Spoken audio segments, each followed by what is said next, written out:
हम लोग जो अभी साधना की जिस पर्याय में जाने की कोशिश में है, अब तक जो हमने आप लोगों को सिखाया वो पहला पड़ाव था। सबसे पहला पड़ाव में प्रथम अपने श्वास, मैंने बार बार बोला प्राणायाम, प्राणायाम पे ध्यान दो, अपने सांस पे ध्यान दो। एक एक सांस बहुत महंगा है, ये पैसे से नहीं खरीदा जा सकता है, ये किसी चीज से खरीदने वाला नहीं है। ये हमें स्वयं ईश्वर ने, भगवती ने हमें दिया है, माता पिता ने हमें दिया है, गुरुजन ने दिया है। इनका आशीर्वाद से जीवन हमारा है। इसलिए प्राणायाम हम अपने सांस का संरक्षण करने का नाम है। सांस को वृथा नष्ट नहीं करना है। वृथा नष्ट करने से वो आपको कोई दिला नहीं सकते, दे नहीं सकते, आप पा नहीं सकते। इसलिए प्राणायाम का रेशो जो मैं बार बार कहती हूँ, हम एक दिन जन्मा है, जब हम माँ के छोटे से मात्र एक तेजस से पिता का शुक्र में थे। पिता का शुक्र से जब हम अपने माता के गर्भ में गए, और गर्भ में जब हमारा पोषण होने लगा, तो वही सांस ऑक्सीजन बनता है, और बन के हमारा ग्रोथ, जो माँ का पेट में इतना छोटा सा बिंदु थे हम लोग, जैसे हम रोज जाते आते हैं साधना में, बिल्कुल पिता का शुक्र में हम उतना ही छोटा होते हैं। जो हमें माता का गर्भ में पिता उसको बोपन करता है, उसको बोते हैं, जैसे हम बीज बोते हैं जमीन पे, उसमें वृक्ष होता है, वैसे ही पिता और माता का उसमें हमको उदर में उस हमको बेचते हैं, और हम वहाँ पर माँ का शरीर के अंदर परिपोषित होके इस शरीर को पाते हैं। तो जानिए, जो उस छोटा सा तेजस है, जो आप है, जो अपने जन्म लिया है, जो कर्म जीवन में आए हैं, कर्म योगी बने हैं और बनते हो, वो इतनी छोटा है। वो जो माँ का गर्भ में जाते हैं, उस धरती में उनको बोपन होता है। माँ उसमें अपने हर चीज, रक्त मांस सब कुछ देके माँ उसको परिपूर्ण करके बड़ा करते हैं। और जिस क्षण पिता उसमें डालते हैं, तो वो बोलने लगता है ना, तो चलने लगता है। जो हमारा धड़कन से ही बनता है, तो उसमें से ऑक्सीजन बनते हैं, जो उससे हो जाते हैं, ऑक्सीजन बनते हैं। वो ऑक्सीजन से हमारा शरीर बढ़ते हैं, बड़े होते हैं। अर्थात कोई गर्भ में बच्चा हो और वो ठीक से ऑक्सीजन नहीं ले पाएंगे, तो बच्चे का ग्रोथ नहीं होगा, वो बच्चा बड़ा नहीं होगा, क्योंकि वो धड़कन के साथ बंधा हुआ है। जो स्थूल शरीर जो हम लोग लय योग में भेज देते हैं, कि मट्टी भी नहीं चाहिए, जल भी नहीं चाहिए, अग्नि भी नहीं है, वायु भी नहीं है, आकाश में समा गए, तो वैसे ही तो ये जो हम लोग माँ का गर्भ में है, जो हम वो जो शरीर है, उसको इस शरीर को प्राप्ति करने के लिए जो सांस ले लेके उसी से ऑक्सीजन बनते, वही ऑक्सीजन हमारे शरीर में जाके इस शरीर को संगठन करते, बनाते, और हम लोग 10 महीने बाद, 9 महीना 10 दिन बाद बाहर आते हैं। और अभी भी जो हम लोग जीवित हैं, सांस लेते हैं, ऑक्सीजन जाते हैं, तो बॉडी हमारा चलता है, नहीं तो नहीं चलेंगे तो मर जाएंगे। ऐसे ही उसी सांस का प्राणायाम अर्थ है, जो इतनी कष्ट से वो सांस हमारा शरीर में आते जाते हैं, आवागम करते हैं, उस सांस को हम क्यों वृथा नष्ट करें। उस सांस का नाम, अभी हम सेकंड पर्याय में फिर से प्राणायाम में आएंगे, क्योंकि जब तक हम लोग प्राणायाम को नहीं सीखेंगे, प्राणायाम को रोज अभ्यास नहीं करेंगे, तो साधना का स्तर पे हम लोग स्टे नहीं कर सकते। साधना में जाके हम लोग बहुत देर रुक नहीं पाएंगे, अर्थात हमें समाधि नहीं आएगा। कि हमें समाधि तक ले जाने के लिए, जड़ समाधि तक जाने के लिए हम लोगों को सबसे प्रथम प्राणायाम यानी अपने सांस को लेना, सांस को करना, कुंभक करना, सांस को रेचक कर निकलना, इसी में रेशो बनाना है। इसी रेशो के साथ सांस जब चलने आने लगेगा, प्राणायाम आपका हाथ में आ जाएगा, उसके बाद हम आपको क्या सिखाएंगे तीसरा स्टेज में कि कुंभक, यानी जो हरिओम कराते थे, हरिओम करते हो आप लोग, ये कुंभक। तो आत्मा क्या करते हैं, जाते हैं, रुक जाते हैं, जब तक उनको रुकना चाहिए रुक सकते हैं, फिर वो निकलेंगे। तो रुक जाने के मतलब हम लोग 1 दिन रुक जाए, 2 दिन रुक जाए, 10 दिन रुक जाए, 10 महीना रुक जाए, 10 साल रुक जाए। तो एक साधक में इतनी शक्तियाँ आ जाती हैं कि कुंभक में वो कई दिन, कई बरस, कई महीना, कई बरस रह सकता है। तो उसी तरह से बड़े बड़े साधक जो होते हैं अपने समाधि काल बिताते हैं, सांस को एकदम इस्तेमाल नहीं करते, सांस को रोक के खड़ा हो जाते हैं और उसी सांस थोड़ा थोड़ा लेके अंदर से आपने ऑक्सीजन को बढ़ा रखे रहते हैं, जिससे हमारा शरीर, मानव शरीर जो है ये नष्ट नहीं होता है और वो सूक्ष्म शरीर से बाहर जाके और अपने साधन भजन करते हैं। तो ये स्टेज तो हम कभी आप लोगों के लिए सोचा नहीं, क्योंकि आप लोग संसारी हो। हम इतना सोचते हैं कि आप स्वस्थ रहो, बीमारी आप लोगों में नहीं आए, आप लोग भक्त बनो, थोड़ा ईश्वर के नाम ध्यान जपो, कर्म को सही करो और अपने जो रिजनेशन जन्म देते हो उनको अच्छा संस्कार संस्कृति दो, संसार जीवन में अच्छा पिता माता बनो और अच्छा दादा दादी बनो। अंत में मनुष्य लोग से जब परित्राण लेते हो और जाते हो तो अच्छा गति सदगति हो और दोबारा आपका बढ़िया सा मानव जीवन हो। मेरा इतना ही आप लोगों के लिए आशीर्वाद है। मैं इससे आपसे लोगों से कुछ नहीं चाहती हूँ, मैं गुरु हूँ।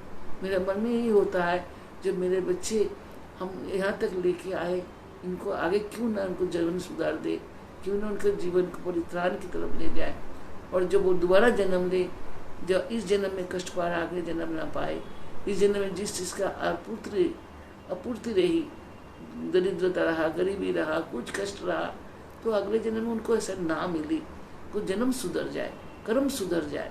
मेरा यही चाहना है बेटा आप लोगों से, ईश्वर के पास, ये मेरे बच्चे ऐसा बने।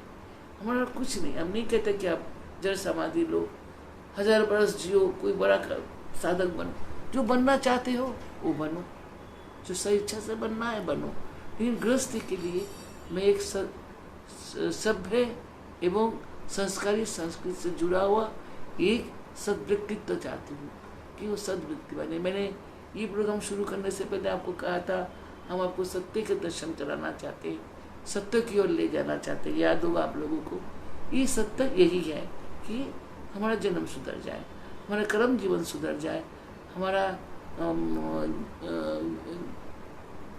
जो आत्मा जब आती है उसको 6 जो कर्म है, 6 कर्म के साथ उसको जीवन यापन करके ऊर्ध्वगति के जाना है। ऊर्ध्वगति के जाना मतलब अपना जीवन को सुधारना, बस इतना ही चाहते। तो हमारा प्राणायाम के बारे में हम कह रहे थे। ये जो प्राणायाम इसलिए मैं कह रही हूँ कि आप लोगों को अब तक ऐसा सिखाया जो बेबी यानी नर्सरी में क्या आ जाता है, आप जो आज तक सीखी हो ये नर्सरी से भी छोटा है, मतलब एकदम बेबी जिसमें जाते हो ऐसा सीखा कि ऐसा करना चाहिए। हम एक दिन में 21,600 बार सांस लेते हैं, उससे इतना वजन का ऑक्सीजन बनता है, वो ऑक्सीजन बॉडी को चलाते हैं। इसमें बहुत कुछ है, वो भी आप जानोगे। अब 21,600 बार सांस आप लेंगे तो आपको एक दिन में शरीर में कितना वजन वो चाहिए, ऑक्सीजन चाहिए, वो तैयार करता है। तैयार करके आप लोगों की बॉडी को स्वस्थ करता है, सुंदर करता है, वृद्ध नहीं होने देता, आरोग्यवान रहता, रोगी नहीं होने देता, ये सब कुछ है। तो प्राणायाम को हमको हमेशा जानना है कि चाहे छोटा से छोटा से बड़ा प्राणायाम को हमें रेशो में करना है। तो अब तक आपने ये सीखा कि 416 इतना आप लोग सीख गए, मैं अब जान गई ये बात कि आपको बोलने का ज़रूरत नहीं है। इसी रेशो को आप बढ़ा भी सकते हो। एक दूसरा रेशो हमने दिया 16, 64, 32। तो इस बीच में अगर आपको किसी भी कष्ट में वो भी सिखाया था, चलो 20 आता 20 करो, 30 आता 30 कर दो, 50 आता 50 करो, करके भी सिखाया ये बात। तो आप ये जानिएगा कि वो अपने मर्जी से बढ़ाव घटा के लेकिन रेशो में रह के करना, ताकि आपको धड़कन का अपचय न हो। आपको 21,600 बार सांस लेना तो जरूर है, छोड़ना लेना है। इसमें अगर आप बगैर रेशो का करने लग जाओगे तो वो डिस्टर्ब हो जाएगा। डिस्टर्ब नहीं करना है किसी बात। 416 करते रहो जीवन भर, लेकिन उस रेशो को डिस्टर्ब नहीं करना है, कि जिससे ये 4-16-8 में आपको ऑक्सीजन लेवल बिल्कुल बराबर बना रहेगा, कभी गड़बड़ नहीं होगा। आज 16-64-32 में तो आप योगी बन जाते हो। शरीर का सारा तेजस, जो 3 लाख का तेज हमारा अंदर, जो हमारा जो चेतना है वो सब जाग उठते, 72,000 नारियाँ हमारा जाग उठते, तो वो तो अलग बात है। तो अभी हम लोग सेकेंड टाइम में हम जो कह रहे हैं, आप ध्यान दो अभी इस वक्त कि जो हम सांस लेते हैं उसमें आप ध्यान देने की बात है कि आपका हृदय गति के साथ, जब हृदय गति के साथ सांस लेंगे तभी आयु में वृद्धि होगा। अभी तक भी मैंने सेकंड में कराया, आपको ऐसा बोल के दिखाते थे जब मैं अपने उसमें कराया, लेकिन जब खुद करने लगोगे इस बात का ध्यान रखना कि आपको सामने घड़ी रखो या ऑक्सीमीटर रखो, कुछ भी रखो, उसमें रेशो सही बना रहे। रेशो जब सही बनते रहेंगे आपका सब कुछ सही बनता चला जाएगा। और प्राणायाम द्वारा आप लोगों को अंदर का जो, जैसे एक पेड़ आप बो देते हैं, एक पेड़ छोटा गमला में बो रही हो, फिर उसमें आप छोटा गमला मतलब उस बोनसाई हो जाता है, थोड़ा थोड़ा जल डालते हैं हम, ज़्यादा जल नहीं डाल सकते, तो कुछ समय बाद देखा जाता है वो आधा वृक्ष मर रहा है, सूख रहा है, आधा वृक्ष जीवित बनता है। ऐसे ही जो हम लोग हमारा अंदर 72,000 नाड़ी है, ये जब हम सही श्वास नहीं लेते हैं, ढंग से श्वास का रेशो नहीं बनता हमारे बॉडी में, तो हमारा शरीर जीर्ण होने लगता है पेड़ की भांति। तभी हमारे शरीर में जो ग्लैंड्स है, जितना ग्लैंड है भाई, ये तो तुमको डॉक्टर भी समझा सकता है और तुम लोग पढ़ के भी जान सकते हो, जितना सिक्रेशन करने वाला ग्लैंड है ये सब आस्ते आस्ते कमज़ोर हो जाता है और बॉडी का वो पोर्शन काम करना कम कर देता है। आँखें, कान, दांत, नाक, पेट, शरीर, हार्ट, ये जो लीवर, सब कुछ जो पैंक्रियास, ये सब हमारा ग्लैंड्स है। और इसमें जब ठीक से ऑक्सीजन वगैरह का वो नहीं करेंगे तो आस्ते आस्ते ये लोग नष्ट होने लगता है। मैंने क्या सुनाया था, शरीर में सबसे पहले क्या जाते हैं कि सोना, प्रथम सोना क्षय हो जाते हैं। सोना क्षय होने के बाद हमारे शरीर में शुगर का बीमारी आता है कि पैंक्रियास जो है ना चलना कम हो जाता है, आस्ते आस्ते हमारा शुगर का पेशेंट बन जाता है। मतलब हमारे शरीर में घुन लग गया, हमारा जो दरवाज़ा लगा तो दरवाज़ा घुन लगता, दरवाज़ा कमज़ोर होता है। ऐसे ही पैंक्रियास जब काम करना छोड़ते हैं तो हमारा शरीर शुगर हो जाता है, शुगर हमें जीर्ण करता है। शुगर आने के मतलब आपका आस्ते आस्ते सारा ग्लैंड खराब होने लगेगा कि वो सबसे अधिक और सबसे मजबूत धातु होता है। तब एक एक करके जब उसके बाद आपका चांदी डाउन हो जाएगा, उसके बाद आपका तांबा डाउन हो जाएगा, उसके बाद आपका लोहा वगैरह डाउन होते जाएंगे। पंच धातु से जो हमारा शरीर है, धातु है, ये कमज़ोर होते होते बॉडी को सिक्रेशन कम होते होते आदमी लोग बूढ़े हो जाता है, बीमार हो जाता है, शरीर का हर काम करना बंद कर देते हैं। अधिक जैसे कोई जगह रहता है तो मुसीबत, कोई सोते रहता है तो मुसीबत, कोई अधिक खाते हैं तो मुसीबत, कोई काम खाते तो मुसीबत। इन सब में हमें संयम नियम करना है। एक, सुबह उठना, थोड़ा आपको जो लोग 50 के अंदर भी हो तो आप लोग थोड़ा आसन करो, हठ योग मतलब जबरदस्ती करना। हमारा शरीर में पोजीशन यहाँ बैठते दर्द, वहाँ बैठते दर्द, ये सब होने लगता है। तो जब हठ योग का आप लोग शुरू करोगे, इसलिए मैंने कहा था पूरा आसन नहीं कर सकते हो, बहुत सख्त आसन है, तो आप जितना कर सकते हो करो, जो ढंग से होता है करो। जिसको ऑपरेशन है आगे का ना करो, सब जान के करो, हमसे पूछो। और जो आप कर सकते हो जितना आपको होता है, नहीं तो सूर्य नमस्कार सुबह उठ के 12 मिनट 12 बार कर लो।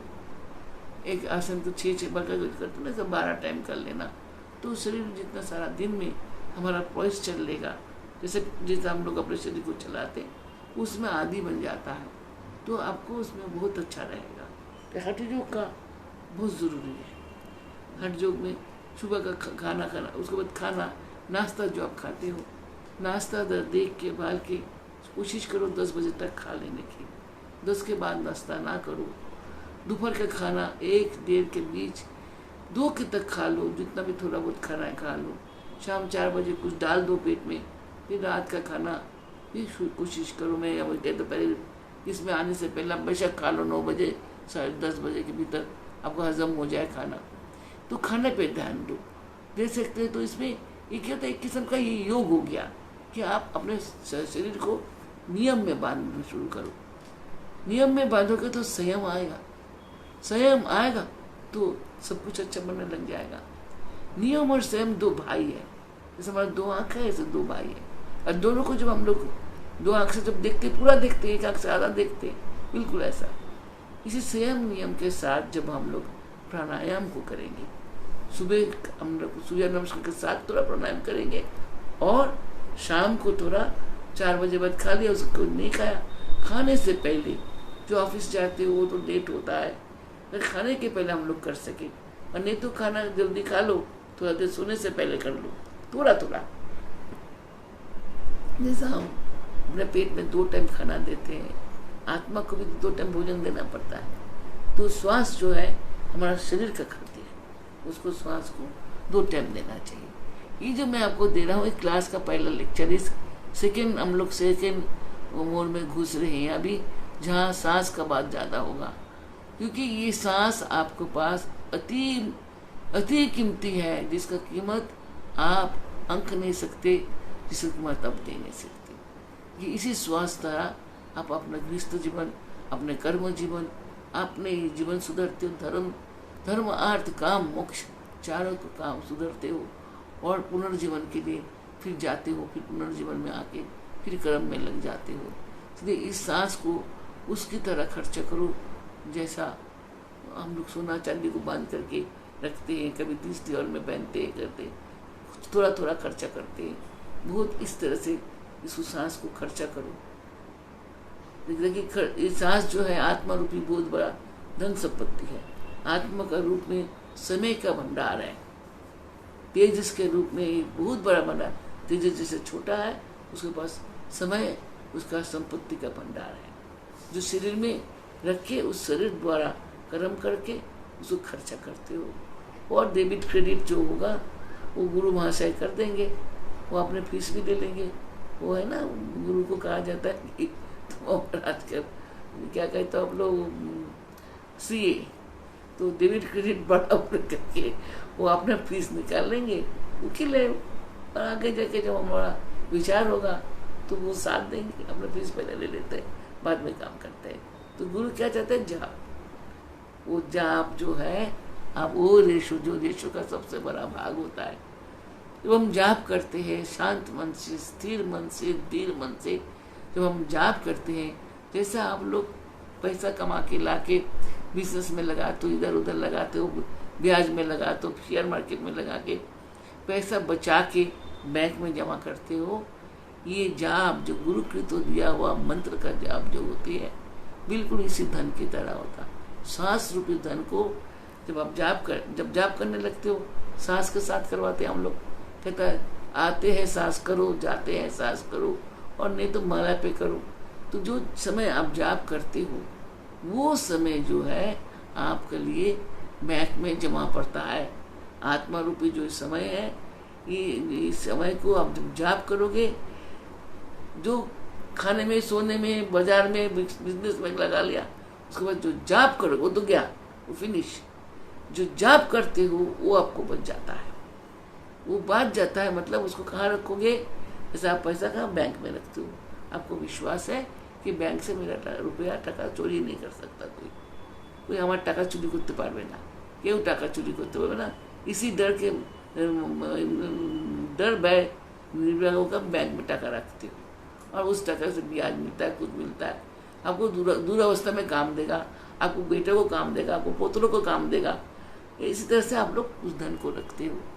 यहाँ ये जो जाप रूपी धन अपने लिए रखते हो, इसी धन का यहाँ रखा बैंक में। बैंक कौन है, गुरु हमारा बैंक है। आत्मा रूपी बैंक जो संपत्ति है, विश्वास के रूप बैंक में जमा करो। विश्वास मतलब गुरु जो होता है वो हमारा ऐसा बैंक है जहाँ से कोई चोरी नहीं कर सकता, उनकी ताला कोई तोड़ नहीं सकता। सबका ताला तोड़ लेंगे कोई, लेकिन उनकी ताला कोई चोर गणेश भी नहीं तोड़ेंगे। चाहे अब बोलो वो हिरण्यकश्यप भी नहीं तोड़ेंगे, उनकी ताला तोड़ के कोई नहीं ले सकता। जब हम गुरु को समर्पण करते हैं जाप को, तो गुरु के भंडार में, बैंक में हमारा, जैसे स्टेट बैंक ऑफ इंडिया है, हमारा गुरु बैंक में वो जमा पड़ता है। और जमा पड़ने के बाद वो जमा होते रहते हैं, हम उसमें से स्वीकृति करके, हम लोगों को दुख दर्द आते हैं, गुरु उसको हमको दे के हमारा दुख दर्द से कटाते हैं। जैसे आपको अचानक दुख आया तो क्रेडिट ले जाएंगे, क्रेडिट कार्ड से पैसा निकालेंगे, तो हॉस्पिटल में पेमेंट करेंगे, या कोई दुख आया तो उसको पेमेंट करोगे। यहाँ गुरु हमारा पेमेंट करता है। जब हम पे संकट आता है, वो हमारे लिए जाप करते हैं, पूजा करते हैं, अर्चन करते हैं, ध्यान करते हैं, एवं हमारा कृत कर्म का जो हमने जाप का जो उनको बैंक में रखा, वो बहुत कंजूस आदमी, बहुत ज़्यादा कंजूस है गुरु। उसमें से कहता है 1 आना दूंगा तुमको, आधा आना दूंगा करके, जिस कष्ट में उन्होंने 1 आना 2 आना करके वो जगह उसको दे के हमारा वो काम को निपटा देता है। हम कहते ना, कर दिया, माई ने कर दिया, गुरुजी ने वो काम कर दिया। तो गुरुजी भी अपने थोड़ा और थोड़ा तुम्हारा द्वारा, ये प्रोविडेंट फंड की तरह होता है। प्रोविडेंट फंड बोले 1 आना देता है, तुम 1 आना देते हो, फिर 2 आना दे के आपको संकट मोचन होता है। आपका जब थोड़ा ले जाते हैं, हम थोड़ा करते हैं, और करके आपका जो संकट आते हैं, उस संकट को निपटारा करते हैं। ये भी रहस्य है, हम लोगों को पता नहीं रहस्य है। आपसे भी लेते हैं, हम अपना भी देते हैं, तब प्रोविडेंट फंड और आपका दोनों मिलके आपका निपटारा किया जाता है। इसलिए जितना जाप आप करते जाओगे वो रखा रहेंगे। वो जो धन है वो आप कोई चुरा नहीं सकता, कोई नहीं कर सकता। वो जो हमारा जो सीए है ना, वो जबरदस्त है। वो लिखते रहते कि कोरी को इसको इतना ब्याज है, ब्याज का इतना ब्याज है, मल्टीपल ब्याज लगा के रख देते हमारा पैसा को, और हमारा पैसा वहाँ बढ़ते रहता है। कुछ तो हमने जमा कर दिया, कुछ वो ब्याज लगाते हैं, हमसे सत्कर्म कराते हैं। कैसे सत्कर्म कराते हैं? बेटा देखो वो बीमार है, जरा उसको 10 रुपये दे दो। देखो आज वहाँ यज्ञ हो रहा, थोड़ा उसको दे दो। देखो उसका कन्यादान होने वाला कर दो। उस बच्चे को पढ़ने के लिए कुछ चाहिए, दे दो। तो गुरुजी जो है ना, इस तरह से हम लोगों से हम कर्म कराते हैं छोटा छोटा, और खुद हम जाप कराते, नियम दे दिया 12 रोज जाप करो, क्योंकि 21,600 बार आप जाप कर, जो सांस लेते हो, वो सांस का जो उनका बनता है दशांश, मतलब 11 माला, 1100 जाप रोज करना चाहिए आदमी को। मतलब प्रत्येक दिन आपको 1100 जाप का जमा होना चाहिए। 21,000 से 1100 रुपया विश्वास का बैंक में जमा होना चाहिए।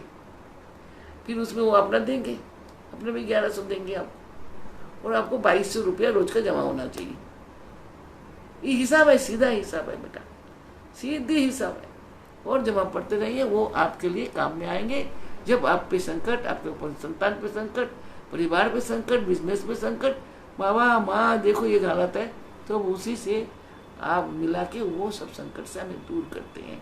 अंत में डेबिट क्रेडिट, अब वही उस टाइम सीए बन के डेबिट क्रेडिट करके देखेंगे कितना सत्कर्म में हमने खर्चा किया और कितना हमारे पास बचा है।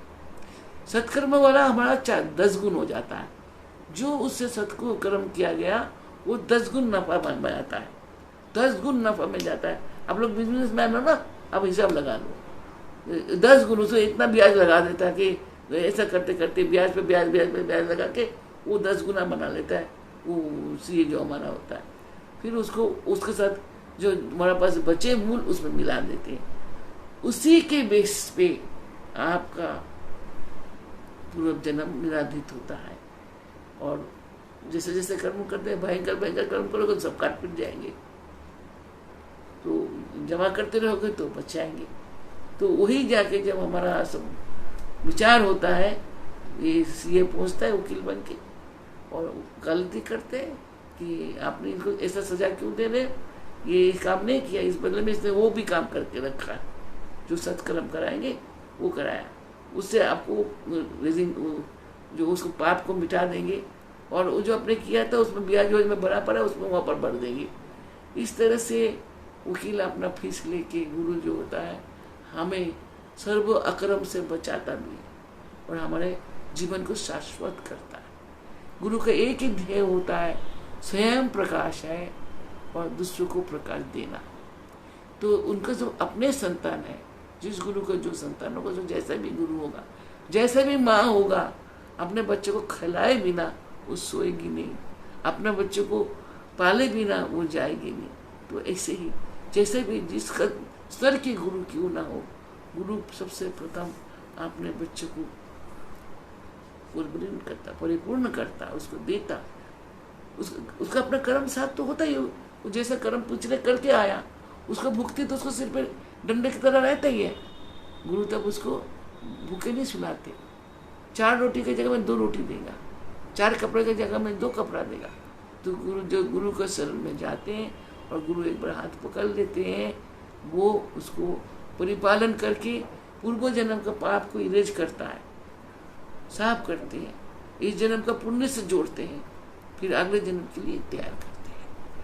ये हो गया प्राणायाम का रेशो, लिया, रखा और छोड़ा। ये हिसाब समझ आया? नहीं आया? ये बाद में सुनना, सुन के हिसाब समझ लेना। मूल हमने 4 श्वास लिया था, हमने उस 4 श्वास को 16 बना दिया।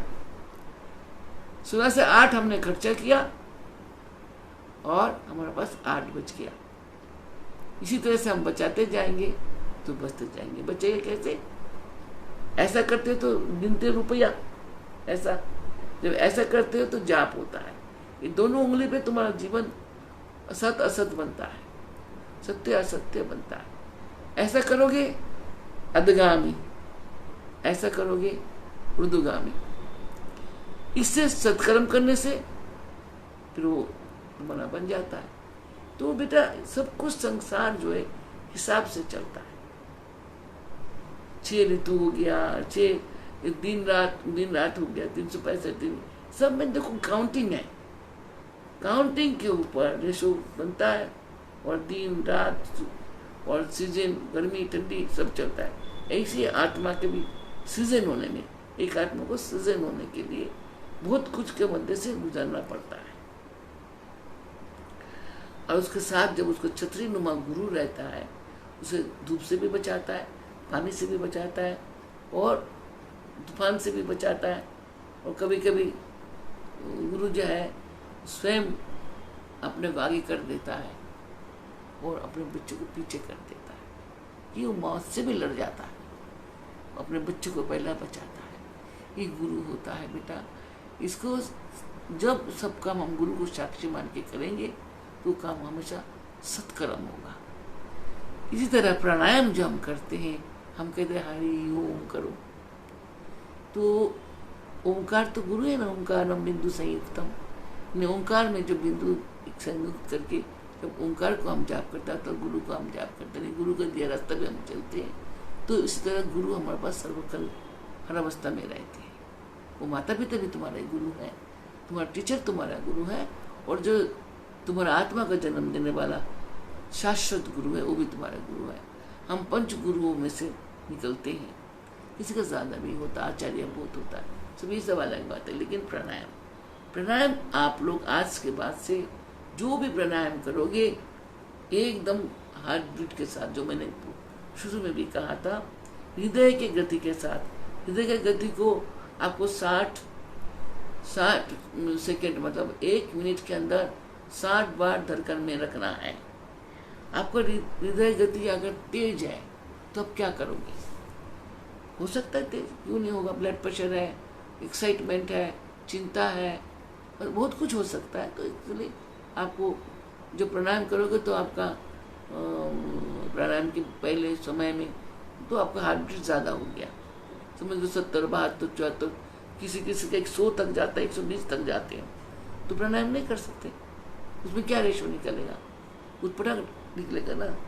पहले अपने सबसे प्रथम अपने श्वास और अपने धड़कन को आपको समझना है। जब धड़कन को समझ जाएंगे कि ज़्यादा है तो हम क्या करेंगे?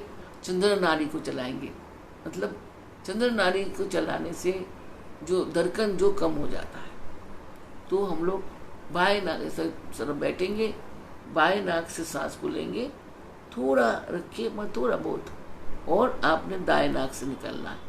घड़ी से 20 मिनट आप दाएं को चला के बाएं से चला के और दाएं से निकालो और अपने हार्ट बीट को देखते रहो कि कितना घट रहा है।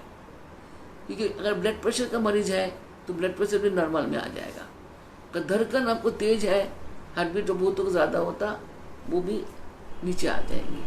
तो कोशिश करो सबसे पहले प्राणायाम शुरू करने से पहले आपका शरीर में अगर धड़कन ज़्यादा है, तो धड़कन धड़क रहा है दिल ज़्यादा, तो उसको आप कंट्रोल करो। सबसे प्रथम धड़कन को कंट्रोल करने के लिए ज़्यादा है तो कम करो। कम तो क्या, ईरा नाड़ी से सांस को निरंतर 20 मिनट तक लेते रहना और सूर्य नाड़ी से छोड़ते रहना। ईरा नाड़ी से लेते रहना और पिंगला से छोड़ते रहना। ईरा और पिंगला का ये गया 1 सेकंड ऊपर आपने रुका, 1 सेकंड के बाद आप बाहर निकल गया। निरंतर 20 मिनट जब आप करोगे उसके बाद आप अपने ऑक्सीमीटर ज़रूर रखो। बहुत सुविधा वाला काम हो गया। लगाओ, अब देखो आपको कितना ऑक्सीजन का लेवल है और देखो आपको कितना ब्रीथ कितना हो रहा है, उसको अब देख लो। उसके बाद जब तक आपका जो हार्ट बीट 60-62 के अंदर आ जाए, 60 में आ जाए तो ज़्यादा अच्छा है। तो जितना इधर को आओगे उतनी अच्छा है। तब आपको प्राणायाम करना है, प्राणायाम शुरू करना है। एक बार प्राणायाम आप शुरू कर दोगे तो हार्ट बीट ज़्यादा वो नहीं होता। अगर आप एक्साइटमेंट नहीं कर रहे हो, कुछ नहीं कर रहे हो, तो बराबर रहना शुरू कर देगा। और सुबह का प्राणायाम में हमेशा हार्ट बीट बहुत शांत रहता है कि मनुष्य का जो हमारे अंदर जो अखरोट की तरह हमारा ब्रेन है, इसमें भरा पड़ा जो हमारा चैतन्य नाड़ियाँ है, ये सब कुछ फ्रेश ऑक्सीजन जाके ये निश्चिंत हो जाता है और शांत हो जाता है, जिस कारण सारा दिन हमारा मस्तिष्क गर्म नहीं होता, जिससे हम लोगों को फिर तकलीफ नहीं होता। सुबह का प्राणायाम अमृत स्वरूप है। दोपहर का प्राणायाम रक्षा है। कोई नहीं कर पाता तो दिन में कर लेगा। और रात का प्राणायाम यानी मध्य रात्रि का, अगर 12 बजे रात को हम प्राणायाम करता है तो दोबारा उसे कहता है महेंद्र है, इंद्रियों को सारा इंद्रियों को जय करना होता है। रात का 12 बजे का जो प्राणायाम होता है मध्य रात्रि का, उसे कहते हैं तुरीय संध्या, तुरीय रात्रि 12 बजे रात के। तो 3 संध्या ऐसा होता है। और 3 संध्या का जो ये प्राणायाम होता है सबका अलग अलग गुण होता है। अगर आपको कम है, आप बड़ा हम तो बता दिया ज़्यादा वाला, अगर आपको कम है तो रेशो कैसे बनाओगे? जैसा मेरा हमेशा 42 रहता, 45 रहता, तो मैं क्या करती हूँ, बढ़ा लेता हूँ। कैसे बढ़ाएंगे? सूर्य नाड़ी चलाना खतरनाक है, इसको खूब समझ के चलाना चाहिए। आप सूर्य नाड़ी कब चलाइए? पहले आप सूर्य नाड़ी से श्वास लीजिए, ऐसे 1 सेकंड रुकिए और इसे निकालिए। ऐसा करते एक गरमाई आएगा शरीर में और आपने ध्यान देते रहना कि आपको बढ़ रहा है। जब देखो बढ़ रहा है तो सूर्य को कम चलाते रहना। अब जब देखो वो 20 मिनट नहीं चलाना है, 5-7 मिनट में देखना शुरू कर दो। जब देखो श्वास आपको सही आ रहा है, ऑक्सीजन आपको सही आ रहा, आपको हार्ट बीट 60 आ गया है, तो आप वहीं पर रुक जाना, आगे नहीं चलाना। सूर्य नाड़ी को बहुत देख के चलाना है। जैसे हमसे पूछो, गुरु से पूछो। हम लोग गुरु का सानिध्य में करना बोलता है, लेकिन अस्वस्थ शरीर में नहीं आ सकते, तो अगर आप सोते सोते भी बिस्तर में कर रहे हो बैठ के, तो अपने साथ में देखो। हम लोग तो ऐसा करके देख लेते हैं, आप नहीं देख पाओगे, समझ नहीं पाओगे। सबसे बढ़िया ऑक्सीमीटर हमें पास रखो। प्राणायाम सीखना है तो, जिससे आप अपने सांस को 24 घंटा देख सकते हो, अपने ऑक्सीजन लेवल को देख सकते हो और देख देख के आप ये साधना कर सकते हो, जिससे आपके शरीर में सटीक प्राणायाम हो, सटीक रेशो बने। सटीक रेशो बनने से आपको कितना दिन लगेगा? मैं समझती हूँ 40 दिन से अंदर आदमी सटीक प्राणायाम करना शुरू कर देता है। इससे ज़्यादा नहीं लगना चाहिए। अभ्यास भयंकर होता है ना, एक बार अभ्यास कर लेना चाहिए। और एक बार आपने प्राणायाम को पकड़ लिया, उसको मुट्ठी में कर लिया, तो आपको सारा बीमारी शिमारी ये अपने आप कंट्रोल होने लग जाएगा। धड़कन दुड़कन सब कंट्रोल होने लग जाएगा। अब जो हम बता रहे हैं, आप लोगों को समझ आया? समझ आया? रेशो समझ आया? मैंने आज खाली प्राणायाम के लिए बोला कि सेकेंड जो अब हम राउंड में जा रहे हैं, दूसरा बरस का उसमें जा रहे हैं हम लोग, समझ लीजिए ये दूसरा द्वितीय खंड में जा रहे साधना का। यहाँ सांस आपका जीवन में सबसे बड़ा प्रयोजनीय है। सांस का इस्तेमाल जब तक नहीं सीखोगे तब तक साधन सिद्धि नहीं कर सकते हो। जैसा सांस खरीद नहीं सकते हो, बेच नहीं सकते हो, ऐसा ही जो आप लोगों का प्राणायाम ठीक से सीखने से आपका साधन सिद्धि होगा, ठीक होगा और सटीक होगा। क्या बोला मैंने, समझ आया? सबने समझा? तो आपको क्या होगा कि हम लोग जो साधना कर रहे हैं वो करते रहना है, जो हमने सिखाया वो नहीं छोड़ना है। क्योंकि जब बच्चा आ का खा सीखता है उसी से तो वर्ण अक्षर को मिला मिला के बड़े बड़े अक्षर सीखता है, फिर उसके कब्जे सीखता है, फिर उसका लिटरेचर पढ़ता है, तब ना। शुरू में थोड़ी ना वो लिटरेचर पढ़ता है, शुरू में तो आ ही पढ़ता है। अभी आप लोगों ने आ ही पढ़ लिया, आँख के साथ माँ लगाए तो आम बनेगा, तो आम माँ के साथ आगे कुछ लगा दीजिए तो एक शब्द बनेगा। इसी तरह से आप लोगों को आगे पढ़ना है, सब ज्ञान बढ़ते जाएंगे आस्ते आस्ते। तो अब द्वितीय खंड में श्वास साधना का मूल तत्व है। सांस को अगर खराब कर दोगे, सांस को अगर बिथा काम में लगा दोगे, सांस अगर नष्ट करने वाले को कभी ईश्वर क्षमा नहीं करता है।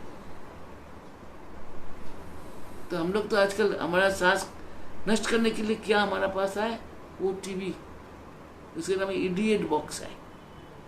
हम लोग 20-20 आधा घंटा का एक सीरियल देखते हैं, 4 सीरियल देखते हैं। बस समझ लो क्या होता है तुम्हारा, सांस को क्या दुर्गति बना रहे हो, उसको फलाफल क्या होने वाला है देख लो।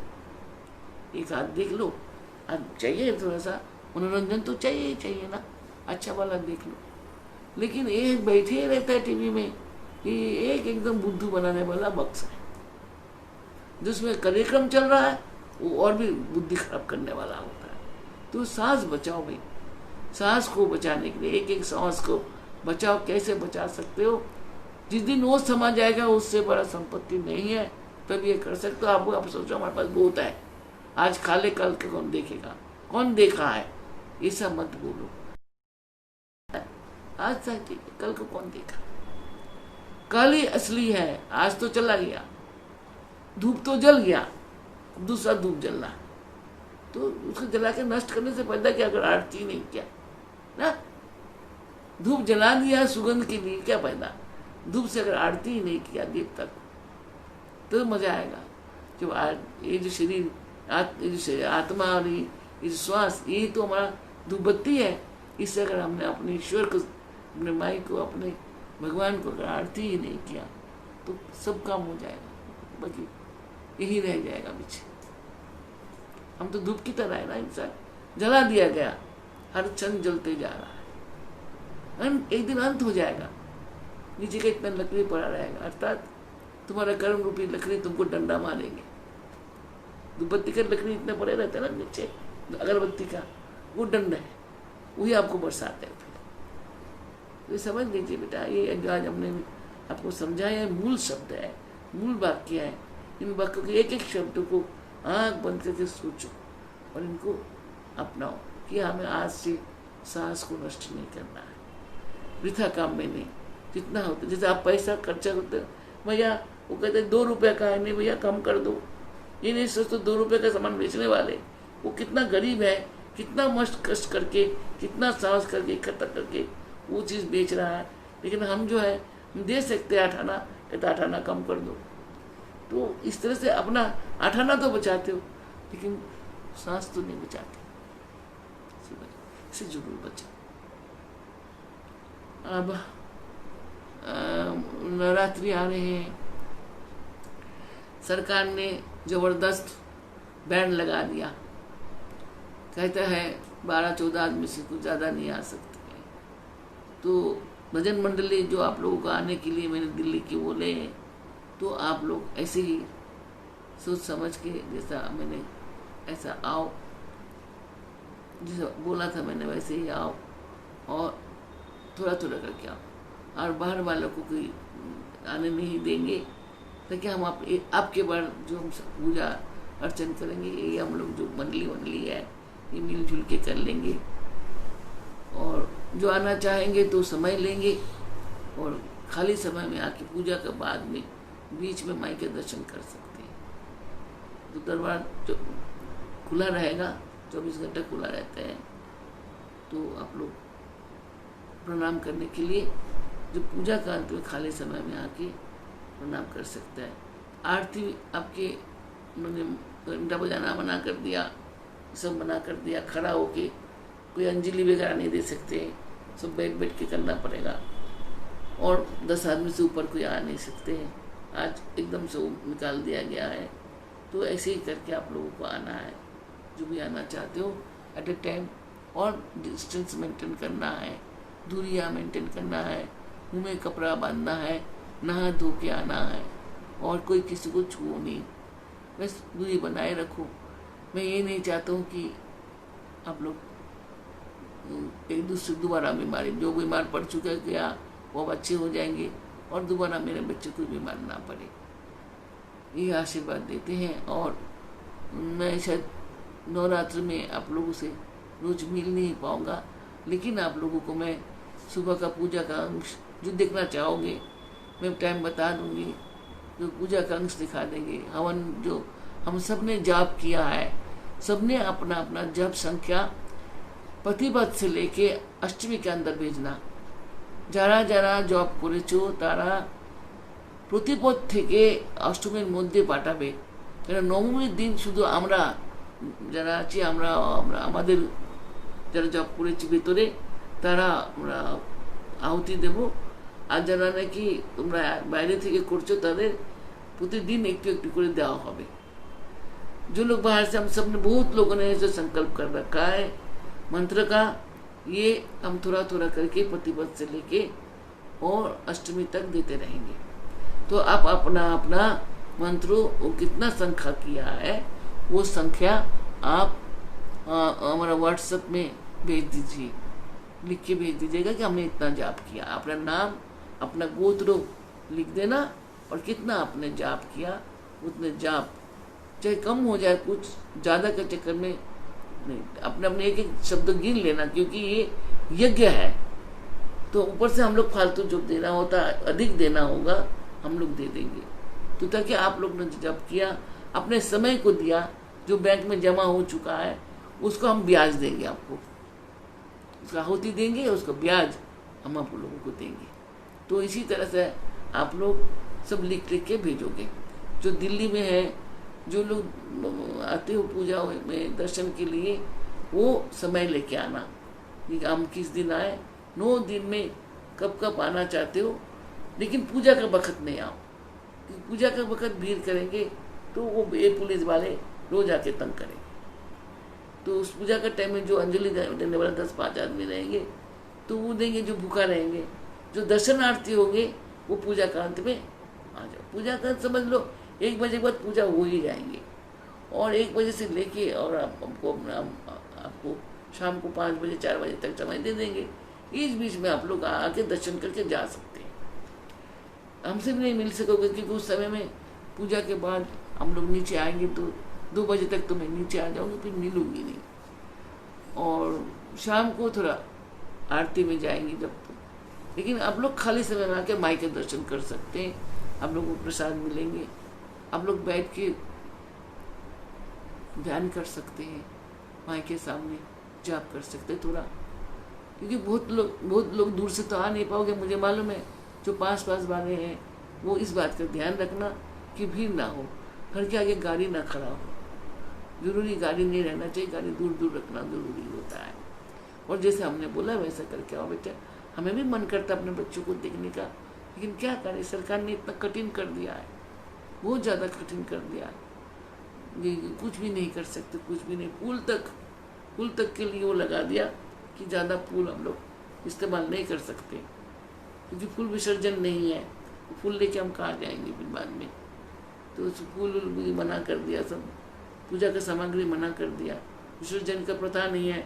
खेतरी बोएंगे तो खेतरी घर में रखना पड़ेगा, आपके खेतरी विसर्जन नहीं है, ये सब जान लीजिएगा। तो आप लोगों को कुछ पूछना है तो नवरात्रों में समय समय में संध्या आरती आपको दिखाए जाएंगे, यज्ञ आप लोगों को दिखाए जाएंगे, और पूजा और अंजलि। अंजलि के वक्त आप अपने घर में, अब मैं मंत्र बोलूँगी, मेरे साथ मंत्र बोल के अपने घर में माई का फोटो के आगे थोड़ा फूल लेके अंजलि दे सकते हो। तो मंत्र मेरे साथ बोलना और वो अंजलि अपने घर में देना, तो अंजलि हो जाएगा। इसके अलावा मैं आप सबको किताब दे रखे हैं, बंगालियों को बंगला में दे रखा है, और जो नॉन हिंदी वाले हैं उनको भी दे रखे हैं, तो आप उस मंत्र से भी दे सकते हो। अगर मेरे संग देना चाहोगे तो मेरा समय मैं बता दूंगी, इस समय से इस समय में अंजलि होने वाला है। प्रत्येक दिन समय बदल जाते हैं, तो समय बता दिया करेंगे, तो उसी से वहीं पर तो आप हमारे साथ अंजलि अपने घर में मंत्र मेरे साथ बोलेंगे, अंजलि माई को अपने घर में फोटो में मूर्ति में जहाँ भी है दे सकते हैं। समझ आया क्या बोला? ठीक है। और इसका मतलब मैं आपको पेरिस में आके सत्संग या साधना नहीं करा पाऊंगा। मुझे इच्छा था, क्योंकि स्वामी भैया जो अभी बैठे सब कर रहे हैं यहाँ, वो आरती में रहेंगे। उनको आरती करते करते 9 साढ़े 9 बजता है, फिर थक जाते हैं, उनको पैर में कष्ट है, आप लोग जानते हैं, आजकल चल नहीं पाते हैं, तो दौड़ के आके पेरिस नहीं चला सकते, पेरिस्कोप को नहीं चला सकते हैं। इसलिए मैं भी चाहूँ तो एक काम नहीं हो सकता। अगर मुझे समय मिलेंगे तो मैं ज़रूर आपको बीच बीच में जो भी अच्छा बात होगा, सुंदर बातें होंगी, आप लोगों से बातें करते रहेंगे। और एक दिन, कल का दिन छोड़ के परसों एक दिन आपसे हम बात करेंगे, शायद उसके बाद इसी तरह से शाम का प्रोग्राम आप 10वीं तक नहीं होगा, 10वीं के बाद आप लोगों से फिर मिलेंगे। हमारे यहाँ पूर्णिमा का दिन महालक्ष्मी का पूजा होगा, टनकपुर में भी होगा, यहाँ भी होगा। और उधर दिवाली का पूजा के दिन बड़ी माँ का और तारा माँ का ऊपर, यहाँ दिल्ली में ऊपर तारा माँ का पूजा होता है, नीचे बड़ी माँ का पूजा होता है। टनकपुर में एक साथ 3 पूजा एक साथ शुरू होता है, एक साथ समाप्त होता है सुबह 4 बजे। तो हम लोग 3:30-4 बजे पूजा खत्म करते, शाम से शुरू होता है। तो आप लोगों को सबको मेरा आशीर्वाद भी रहेंगे, कोशिश करेंगे इन सब पूजाओं को दिखाने का कि जानो पूजा कैसे की जाती है। स्थूल पूजा का जैसे सख्त नियम होता है, वैसे ही अंतर पूजा का भी है। हमने आप लोगों को सहज साधना इसलिए कराया कि ताकि आपको इतना फूल धूपबत्ती ये सब ना लगे। अब अंतर पूजा जैसा हमने समझाया, हृदय कमल, प्राण दीप, धूप, कर्म, हमारा अंदर का इंद्रिय और हमारा कामना वासना पुष्प है, हमारे इंद्रिय उनका दास दासी है, हमारे भीतर का आकाश तत्व उनका छत्री है, उनका हमारा हम दास बन के उनको चामर झेलते हैं। अपने आप को निवेदन करो, भगवती को अपने आप को निवेदन करोगे, वही पूजा असली होता है।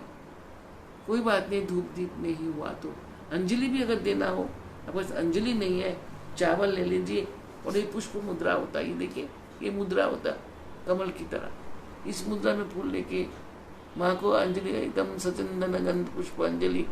सचंदन क्या है? हृदय कमल। गंध क्या है? तुम्हारा कर्म। अच्छा कर्म से सुगंध आता है, बुरा कर्म से दुर्गंध आता है। सचंदन गंध पुष्प। दुर्वा, दुर्वा आता है तुम्हारा अंदर सत्यभाव। दुर्वा अक्षत, अक्षत वैभव। ये सब एक साथ करके मैं आपको चरण में दे रही हूँ। ईदम मतलब ये लीजिए। स्वचंदन, स्व चंदन क्या है? पवित्र है, सुगंध है। चंदन हमारा शरीर है। चंदन गंध पुष्प शरीर कर्म गंध है, पुष्प हृदय है। ये सब एकत्रित किया। सतता दुर्बा है। बिल्लपत्र हमारा अंदर का आर्यली है। एकदम पुष्पांजलि, ये जो हम सब आपको चरण में दे रहे हैं। अपने आपको आप कमल मुद्रा में अक्षत कुमकुम रख के भगवती को दे सकता है। अगर पुष्प नहीं है तो नहीं, ईश्वर ने हमारे लिए सब व्यवस्था कर रखा है, खाली हमारा मन होना चाहिए। चाहे तुम एक हार कमल से पूजा दो, सोने का कमल से पूजा दो, चांदी का उसे बिल्वपत्र से भगवान को पूजा करो, लेकिन सब तुम्हारे अंदर ही तो है। अंदर भाव, अपना तत्व, अपने सब कुछ अंदर है। उन चीज को देख के हम प्रणाम कर सकते। उसका अंजलि, अंजलि अर्थात मैंने आपने आपको सौंप दिया, आप मुझे आशीर्वाद दीजिए। आपने को सौंपने से बड़ा तो कुछ नहीं है ना। जिसे कहते हैं अंजम, हमने शरणागत कर अंजम मतलब हमने आपको टोटली शरणागत है। तो शरणागत दीनार्थ, हम हमेशा दीनार्थ है, हमें परित्राण चाहिए, परित्राण पड़ा है, हमें हमेशा परित्राण चाहिए, परित्राण पड़े सर्वस्व। हमेशा हम लोग आपसे शास्त्रता से हो कैसे भी हो हमसे मांगा ही है, आप विशाल हैं, आप माँ हैं, आप हमें देते रहते, तो हम हमेशा आपको शरण आए। तो अपने आप को सौंपने से बड़ा कोई पूजा नहीं होता। सब कुछ खरीद के बाजार से दे दो और भक्ति ही ना दो, पूजा नहीं होता। श्रद्धा भक्ति यही पुष्प बना के डालो, कामना वासना देखिए अंदर का निर्मल हो जाए। तत्व अतत्व शब्द लय गीत संगीत सब हमारा भीतर है, सब माई को दो। माँ 9 दिन के लिए हमारा बीच में आती है। जब आप घर में बेटी ब्याह के आते हैं तो बेटी को आप क्या क्या देते हैं, ऐसे ही बेटी को हमें क्या दे सकते हैं, वो तो हमारा शाश्वत बेटी है, उनको हम अपने आप को दे सकते हैं। यही कामना करके आपकी नवरात्रि में आप लोग पूजा पाठ करो। ठीक है, सरकार को बहुत वो है नियम पालन करने के लिए दिया है कि हमारे भला के लिए दिया है, उन्हें अपने भला के लिए नहीं, सारा समाज के भला के लिए, मनुष्य समाज के लिए दिया है। तो कोई दुखी मत होना कि हम लोग जा नहीं पा रहे, पहन नहीं पा रहे। इस वस्त्र को सुंदर करके रखो, तो बनारसी मत पहनो। अपने दृष्टि में सुंदरता दो, वही काजल बन जाएगा। अपने होठ में पान तांबुल लगता, पान खाने से सर लाल होता है। एक हिंदी में गाना है, मुझे बहुत अच्छा लगता है, पान खाइयो होठ लाल है। होठ लाल लाल अर्थात किसके लिए? प्रेमी के लिए। तो हम किसका प्रेमी है? हमारा प्रेमी कौन है? वो हम पान खा के हमारा सुंदर मुखड़ा किसको बुलाते हैं? उसको। तो ही हमारा सैया है, वही हमारा प्रेमी है। और पान खा के सुंदर मुख से उनका नाम लेता, तक हमारा श्रृंगार भी वो है। तो सब कुछ उनको जब दे देंगे, कुछ अपना नहीं बचेंगे, तो अपने अंदर का सुंदरता अपने बाहर आ जाएंगे। ठीक है ना? तो अंतर पूजा करो, अंतर अंजलि दो, अंतर से माँ का शरणागति मांगो, और आपकी पूजा हम लोग सब मिलके इसी तरह से करेंगे, शरणागति के साथ करेंगे। मेरी बात सब याद रखना बेटा, अपने से बड़ा दान कुछ नहीं होता। हम अपने आप को जब भगवती को, अपने बेटी को देंगे, अपने कुंवारी कन्या को जैसे हम पूजा करते हैं, हमारे ही देश इतनी महान है जहाँ अपने बेटी को देवी मान के पूजा कर सकते हैं। ये कहीं भी और देश में नहीं है बेटा, ये हमारा देश में है। ये हमारे देश का संस्कार संस्कृति है, जो बाप बेटी का चरण छूते हैं, भाई अपने बहन के चरण को पूजा करते हैं, माँ अपने बेटी को पूजा करते हैं। इससे बड़ा अपने बड़े अपने घर के कन्या को देवी मानते हैं। तो इससे बड़ा कल्चर और कुछ नहीं हो सकता। हमारा देश का ये सबसे बड़ा कल्चर आधार है, जिस पे टिके है हमारा समाज का सब सात्विकता। हम लोग सात्विकता भी है जब हम बेटी को रक्षा करते हैं। आज बेटियों को जो हालत हो रहा है देख के बहुत कष्ट होता है। जिस बेटी को हम पूजा करते हैं, उन बेटियों को दुर्गति देख के आंख में आंसू आ जाते हैं कि क्यों आज भी इतना शिक्षित, आज से 200 वर्ष पहले लड़कियों को जो हालत था, आज उससे कोई अच्छा तो नहीं है। लेकिन हमारे देश में बेटी का पूजा करता है, हमारा कल्चर है। लेकिन हम उसी बेटी को कितना कष्ट दिए। ईश्वर हर एक बेटी को रक्षा करे, हम प्रार्थना करते हैं। आपकी नवरात्रि में मेरा 9 दिन यही संकल्प रहेगा कि मैं यही प्रार्थना करूँगी भगवती से, भगवती आपने कन्या, आपने बेटी स्वरूप को रक्षा करो। तभी समाज में माता का रक्षा होने से ही धरती का रक्षा होता है, धर्म का रक्षा होता है। आपके मेरा यही संकल्प है कि मैं 9 दिन तक बेटियों को रक्षा करने के लिए भगवती दुर्गा के पास प्रार्थना करूंगी। माँ हमारे देश का बच्चों को, लड़कियों को रक्षा करे, कन्या को रक्षा करे। ऐसे प्रत्येक माँओं को अब ऐसा करना चाहिए, अपनी बेटी की रक्षा के लिए दुर्गा से ही प्रार्थना करना चाहिए, असुरों से बचने के लिए। तो आप लोग सब जिसके पास बेटियां हैं वो तो जरूर आप लोग माँ को आपके बाद इसी तरह से प्रार्थना जरूर करिएगा। तो मेरा आज का दिन आशीर्वाद, आज साधना नहीं कराएंगे, लेकिन जो आप लोगों को मैंने आज शिक्षा दिया, पहला क्लास शुरू हुआ, इसको मनन जरूर करिए, इनको होमवर्क जरूर करिएगा, बैठ के दोबारा सुनना इनको। और आपको एक ही बात बोला, सांस को कैसा बचाओगे उसका आपको प्रयोग सीखना है और करना है। मेरा आज के रात का आपको आशीर्वाद। कल नहीं मिलेंगे, परसों मिल के फिर बंद होंगे, एकादशी तक बंद हो जाएंगे। और आपको लेकिन सब दिखाते रहेंगे बीच बीच में, जो भी कार्यक्रम आश्रम में होगा हम आप सबको दिखाते रहेंगे, ताकि आप लोग सीखो। ये जो भी कुछ मैं करती हूँ सब आप लोगों के लिए ही करती हूँ, ये अब जान लीजिएगा। मैं अपने लिए नहीं करती हूँ, मेरे सारे बच्चों के लिए, मेरे देश के लिए, मेरे धर्म के लिए, मेरा धरती के लिए मैं करती हूँ। तो आप लोग भी हमारा साथ वो देखेंगे तो आपके अंदर वो जागृति आएंगे, आप लोग भी करने लगे। आज 10 आदमी करने लगेंगे, उसको देखिए 20 आदमी करेगा, 20 से 40 होगा। जब करने लगोगे देखना सब करने लग जाएगा। एक पक्षी जब गाने लगता है सारा पक्षी गाने लगता है। तो मुझे यही मालूम है कि मैं अपने बच्चों को शिक्षा दूंगी तो मेरे बच्चों से औरों को बच्चा भी सीखेंगे। तो मेरा आशीर्वाद, शुभ रात्रि, जय गुरु, जय माँ, हरि ओम।